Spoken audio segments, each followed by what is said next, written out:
So Ben Johnson said today that the Bears do not have championship caliber practice habits.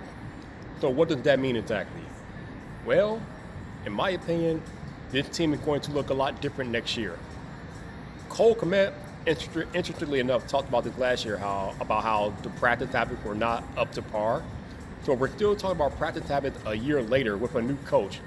That means that there are players on the team who aren't giving it their all. They're not putting 100% effort into their practice, and it's showing up on the field. And that means roster turnover. And given everything that's happened up until this point, and given all of the hot fire around Ryan Poles' seat, it might also involve Ryan Poles being fired next year or at the end of the season. I don't know that for sure, considering he just got extended.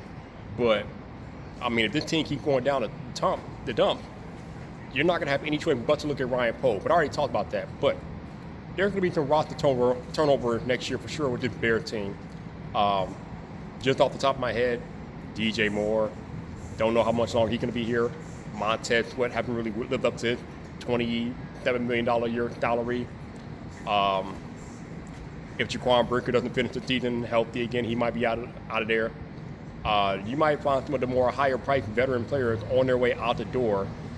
And, you can't really blame Ben Johnson. He has to have time to get his people in here and run the ship how he sees fit, implement his systems and different things like that. Caleb Williams isn't going anywhere. But some of these other veterans that have been here for a longer period of time are probably going to find their way out the door if things do not improve this year. So what does that do for this season? Honestly, y'all, I don't really know. Again, like I said, though, a lot is going to be learned about this team when Matt Eberflus comes to town this Sunday and the Cowboys pay us a visit, and we'll see how the Bears perform then. But right now, expect some roster turnover in 2026.